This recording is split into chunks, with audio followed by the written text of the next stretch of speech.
దేవుని బిడ్డలారా, దేవునితో సమాధాన పడటం నేర్చుకుందామా?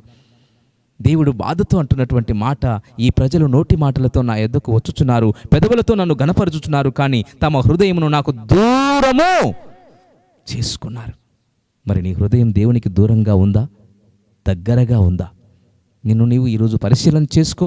మొట్టమొదటిగా నువ్వు ఆరాధించటానికి, దేవుని గణపరచటానికి, నీ ఆరాధన దేవుని సన్నిధికి చేరటానికి నువ్వు చేయవలసింది దేవునితో మొట్టమొదటిగా సమాధాన పడాలి. ఆ తరువాత రెండవది పంచుకుంటాను. మరి మీ ఆరాధన నిజంగా దేవుని సన్నిధికి చేరాలంటే నువ్వు చేయవలసినటువంటి పద్ధతులు, క్రమాన్ని మీకు వివరిస్తున్నాను. రెండవది, ఇదిగో మనము మనుష్యులతో సమాధాన పడాలి. చూడండి, ఒక మంచి మాట వ్రాయబడింది. లేవియకాండము 6వ అధ్యాయము 1-7 వచనాల్లో మరి అక్కడ ఒక మంచి సన్నివేశం ఉంది.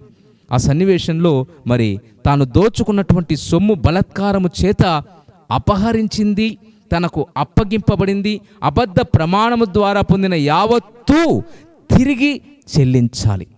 తన సహోదరునికి అపకారం చేయటం, తన సహోదరునికి మేలుకు ప్రతిగా కీడు చేయటం, తన సహోదరునిది ఇదిగో నీవు ఆశించి తీసుకోవటం.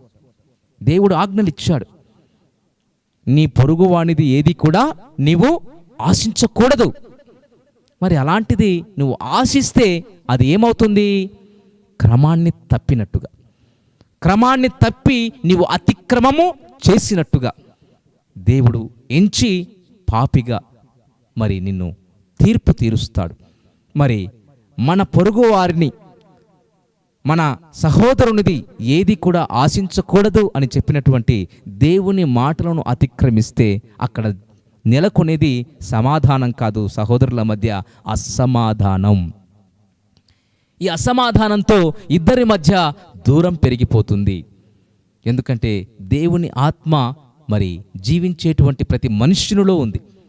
మరి ఆ ఆత్మ అసమాధానముతో ఉంటే దేవునికి ఎంతో బాధ, వేదన.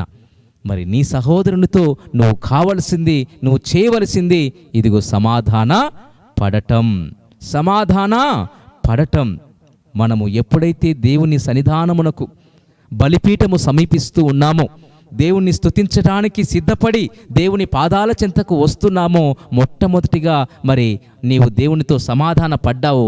తర్వాత దేవునికి అత్యంత ప్రియమైనటువంటి తన బిడ్డలు, కుమారులు ఎవరైతే ఉన్నారో, ఇదిగో మనుష్యులుగా ఎంచబడినటువంటి ప్రతి ఒక్కరితో శక్యమైతే మనుషులందరి ఎడలా సమాధానము కలిగి ఉండండి.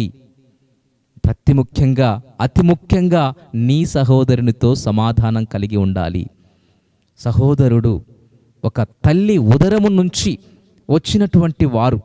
మరి ఇక్కడ మనము ఒక తల్లి ఉదరము నుంచి రాకపోయినా ఒకే ఒక్క యేసయ్య రక్తము చేత మనమంతా కూడా సహోదరులముగా ఎంచబడ్డాం, సహోదరులముగా పిలువబడుతున్నాం. మరి నీ సహోదరునిది ఏదైతే ఆశించకూడదో, నిన్ను వలె నీ పొరుగువాన్ని, నీ సహోదరుని ప్రేమించు అన్నటువంటి ఆజ్ఞను అతిక్రమిస్తే అది పాపముగా ఎంచబడదా?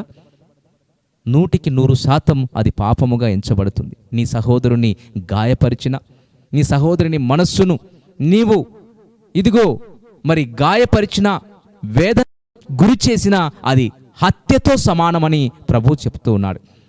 దేవుని బిడ్డలారా, మరి నీ జీవితంలో మరి దేవుణ్ణి మెప్పించటానికి, దేవుణ్ణి ఆయనను ఆరాధించటానికి రెండవదిగా ఇదిగో నీ సహోదరునితో సమాధాన పడాలి. చూడండి, ఒక మాట, మంచి మాట, మత్తయి సువార్త 5వ అధ్యాయం 23-24 వచనాల్లో మనం గమనించినట్లయితే అక్కడ అద్భుతమైనటువంటి మాట ఉంది. కావున నీవు బలిపీఠమునొద్ద అర్పణ అర్పించుచుండగా, అనగా నీవు స్తుతులు చెల్లించుచుండగా, నీ మీద నీ సహోదరునికి విరోధము ఏదైనను కలదని అక్కడ నీకు జ్ఞాపకము వచ్చిన ఎడల, అక్కడ బలిపీఠమును ఎదుటనే నీ అర్పణని విడిచిపెట్టు. అవసరం లేదు నాకు. ఏమాత్రము కూడా నీ సహోదరునితో విరోధమైతే ఉందా, నువ్వు బలిపీఠం మీద అర్పించే అర్పణ స్తుతులు నాకు అవసరమే లేదు. నువ్వు చేయవలసిందల్లా మొట్టమొదటిగా నువ్వు ఏం చేయాలంటే దాన్ని విడిచిపెట్టి మొదలు వెళ్ళి నీ సహోదరునితో సమాధానపడుము.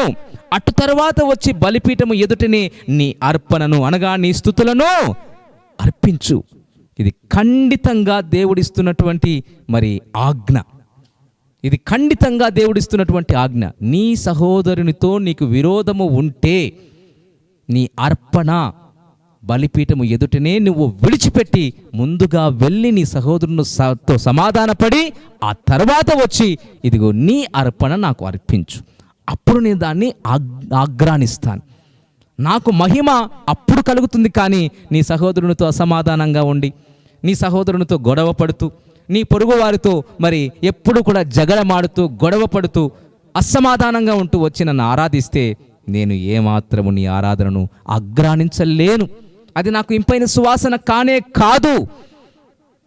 దేవుని బిడ్డలారా, ఈరోజు దేవుడు నీతో సూటిగా స్పష్టంగా మాట్లాడుతున్నాడు. నీతో నీ సహోదరుడు ఏమైనా విరోధం కలిగి ఉన్నాడా? నీ సహోదరునితో నీకు అసమాధానం ఉందా? నీ సహోదరునితో నువ్వు సమాధాన పడలేకపోతున్నావా? వీణా నేనా క్షమించాలా? ఇది ఎన్నటికీ కూడదు అని చెప్పేవాళ్ళు చాలామంది. నా జీవితంలో ఎప్పటికీ వీడిని క్షమించలేను అనేటువంటి వాళ్ళు చాలామంది. ప్రభు దగ్గరికి ఒక సహోదరుడు వచ్చి, అయ్యా, నా సహోదరునికి విరోధంగా ఉంటే నేను ఎన్నిసార్లు క్షమించవచ్చు అని అడిగాడు. అప్పుడు ఆయన 7 సార్లు అన్నాడు. ఇతను 7 సార్లు క్షమించవచ్చా అన్నాడు. 7 సార్లే కాదయ్యా, 77 మారులు. నీ జీవితకాలమంతా క్షమించాల్సిందే. నువ్వు బ్రతికున్నంత కాలము క్షమించాల్సిందే. నీకు విరోధంగా ఉన్నాడా? నీకు కీడు చేశాడా? ఏమాత్రం భయపడకు. పగ తీర్చుట నా వంతు. నీవు నాకు వదిలిపెట్టు, నేను చూసుకుంటా. అంతేకాని నువ్వు మాత్రము క్షమించాలి. మన ప్రభువు నేర్పినటువంటి క్షమాపణ మాదిరి మనకంతా తెలిసిందే. ఆయనను అంతగా బాధ పెట్టినా, అంతగా వేదన పెట్టినా, అంతగా ఆ యొక్క శిలువ మీద ఆయనను బాధించినా కూడా, తండ్రి వీరేమి చేస్తున్నారో వీరెరుగరు గనుక వీరిని క్షమించు. ఇదే మాట స్టెఫెను తను హతసాక్షిగా మారుతున్నప్పుడు, తనను రాళ్లతో కొడుతున్నప్పుడు, తండ్రి వీరేమి చేస్తున్నారో వీరెరుగరు గనుక క్షమించు అని మాదిరి చూపారు. ప్రియ దేవుని బిడ్డలారా, ఆ మాదిరిని మన అనుభవంలోకి తీసుకుని రావాలి. ఎప్పుడైతే మన అనుభవంలోనికి మనం తీసుకుని వస్తామో, నీ సహోదరుని క్షమించే మనస్సు నీకు ఎప్పుడైతే ఉంటుందో, ఇదిగో దేవునితో నీకు సత్సంబంధము మరలా కొనసాగుతుంది. దేవుడు నీ యొక్క ప్రవర్తన చూసి ఆనందిస్తాడు. ఒకని ప్రవర్తన యెహోవాకు ప్రీతికరమగునప్పుడు వాని శత్రువులను సైతం మిత్రులుగా మారుస్తాడు. ప్రియ దేవుని బిడ్డలారా, నీ జీవితంలో నీ సహోదరునితో సమాధాన పడతావా? నీ సహోదరునితో సమాధానం కలిగి జీవిస్తావా? మనుషులందరితో సమాధానం కలిగి జీవిస్తావా? అయితే నీ ఆరాధన దేవుని సన్నిధికి ఇంపైన సువాసనగా వెళుతుంది. ఇంపైన సువాసనగా ఆయన ఆగ్రానిస్తాడు. దేవునికి మహిమ, దేవునికి ఘనత, ప్రభావములు కలుగును గాక. ప్రియ దేవుని బిడ్డలారా, ఈరోజు 2 విషయాలు మనం నేర్చుకున్నాం. ఒకటి, దేవునితో సమాధాన పడటం. రెండవది, మనుషులతో సమాధాన పడటం. ప్రభు చిత్తమైతే ఇంకా కొన్ని విషయాలు ఉన్నాయి. అవి మీతో నేను పంచుకుంటాను. దయచేసి జాగ్రత్తగా మీ జీవితాలు దేవునికి మహిమకరంగా, అనేకులకు ఆశీర్వాదకరంగా ఉండాలని మా ఆశ, ఆకాంక్ష.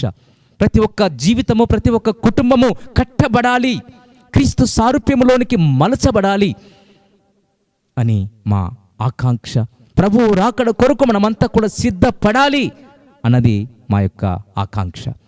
కాబట్టి మనమంతా ఈ విషయాలను నేర్చుకొని ఇది మన జీవితాల్లో అవలంబించితే తప్పకుండా మన జీవితాలు అనేకులకు ఆశీర్వాదకరంగా ఉంటాయి, దీవెనకరంగా మలచబడతాయి. ఎన్నో సంవత్సరాల నుంచి మనము బోధలు వినటం కాదు, ఇదిగో దాన్ని మన జీవితంలో ఒక్కరోజు సాధన చేస్తే నీ జీవితంలో మార్పు ఆటోమేటిక్గా వస్తుంది. ప్రభువునందు ప్రియులారా, ఈ సందేశాలు మీకు నచ్చినట్లయితే దయచేసి లైక్ చేయండి, సబ్స్క్రైబ్ చేయండి, పక్కనే ఉన్న బెల్ బటన్ నొక్కండి. ఈ సందేశాలను దయచేసి 10 మందికి షేర్ చేయమని ప్రభువు నామమున ప్రేమతో మీకు మనవి చేస్తున్నాను. Thank you. Praise the lord.